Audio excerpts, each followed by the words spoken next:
powerful and the cynical.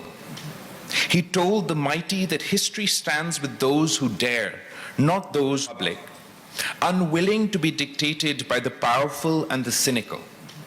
He told the mighty that history stands with those who dare, not those who drift. Today, in his spirit, I rise to remind the world that Pakistan is not drifting through the storm of global terrorism. We are steering the prow, often alone through waves that would have capsized many a larger vessel. We did not invite this carnage. Yet when terror's black banners crossed our frontiers from the peaks of the mountains to the bazaars of Quetta, we chose not to flinch. We chose to resist. In the grim arithmetic of the last 2.5 decades, Pakistan has buried 92,000 sons and daughters, soldiers and civilians alike. Our economy has forfeited more than $150 billion in lost growth, shattered infrastructure, and displaced livelihoods. And we still fight because the alternative is to surrender, and surrender is not a word in the Pakistani dictionary. Just the year gone by, 2024, was our deadliest year in a decade. At least 685 of our service members embraced martyrdom in 444 separate attacks. 1,612 Pakistanis, teachers, traders, traffic wardens never came home. These are not mere statistics. They are vacant chairs at breakfast tables, yet each tragedy steals our resolve. Because every falling comrade plants a flag that drives deeper into the soil the extremists covet but will never own. Let us be clear. Any so-called Shura may issue threats in Pashto, but its digital propaganda is subtitled in every language of discontent. A bomb in Peshawar today draws its ideological fuse from chat room somewhere in northern Africa. Its wiring diagram from a tutorial filmed in Damascus. Terrorism is borderless, and therefore the fight we wage is not Pakistan's private quarrel. It's a civilizational self-defense on behalf of all of humanity. When the Tehreek-e-Taliban or the Majid Brigade tweets its manifesto, the algorithm that amplifies it does not stop at the Duran line. It ricochets through Paris, Perth, and beyond. If we stand down, who will stand up? Across 2 decades, Pakistan's armed forces, backed by an iron-willed citizenry, have broken the backs of Al-Qaeda networks, dismantled so-called caliphates in the name of Daesh or anybody else, and driven the TTP from fortresses to the foxholes. Operation Zarb-e-Azb drained the northern swamp. Radd al-Fasad uprooted the sleeper cells in our cities. Today's operations in Balochistan and elsewhere sever the nexus between separatism and foreign-funded terror. These campaigns are not video-gamed stories from offshore carriers. They were boots in the dust, medics in the mud, and school teachers reopening classrooms behind the front lines. The world enjoys the light of conferences that debate violent extremism. Pakistan battles these demons daily on the front lines. Our roads scarred with IED and suicide bomber craters are the tariff we pay so the rest of humanity may commute in peace.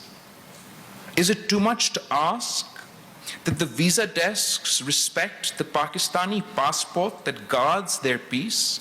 that multilateral lenders price our courage into their risk models, that media houses spell Pakistan without the lazy prefix of troubled.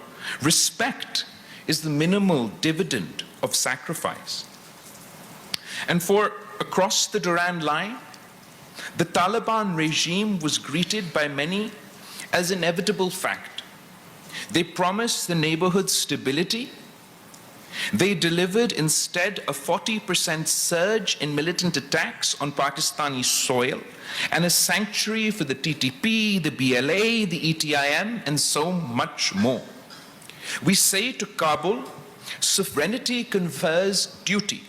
Stop the exodus of fighters, choke the traffic of arms, and honor the blood-priced Doha commitments, or be judged by the company you keep. I would like to propose some points for Pakistan and the conscientious world. One, we need equitable burden sharing. Terrorism, CT Finance, what used to be known as the Coalition Support Fund, cannot be a tip left on the table of counterterrorism. We ask for structured investment in counterterrorism, in counter-violence extremism, in modern technology and weaponry, the hardware for our resilience. And to view development as an antidote. Every school built in Waziristan is a bullet we never have fired. Let CPAC be joined by PeacePAC, a people's economic and cultural corridor that funds micro-enterprise, women's colleges, and solar grids in areas facing the brunt of this new wave of terror, from ex-Fata to the shores of Balochistan. No counterinsurgency has achieved victory without first winning hearts and minds. In the context of the fight against terrorism in Afghanistan and Pakistan, I recall when Shaheed Mohtarama Benazir Bhutto was campaigning anew to confront this menace. Well, she warned in Pakistan in her final speech that these militants want to remove Pakistan's flag from SWAT, and rallied her country as the first female prime minister when many male politicians cowered or shirked from their responsibility to speak out. She rallied her country and she said she would be the one to lead. She would be the one to raise Pakistan's flag in SWAT. She did so in a context. And the context was a global understanding about the next phase to combat violent extremism and terrorism within Afghanistan and Pakistan. Of course, it meant joint resolve and kinetic operations that we would ultimately begin in South Waziristan and North Waziristan, etc. But that kinetic action was to be coupled with investment in the hearts and minds of the people of Afghanistan and Pakistan. Within the context of what the shared experience of the end of the World War II and the international community's commitment then to a Marshall Plan that saved or invested in the economies of a war-torn Europe to ensure future generations would not be drawn back into the mouths of, at the time, fascism. A similar commitment was made by the international community to her, to Pakistan, to the world, that we'll stand shoulder to shoulder with you in this fight, but we will not cut and run.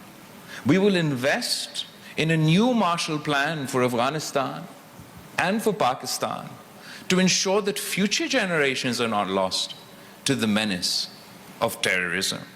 So, of course, we all are aware that we have not lived up to that commitment.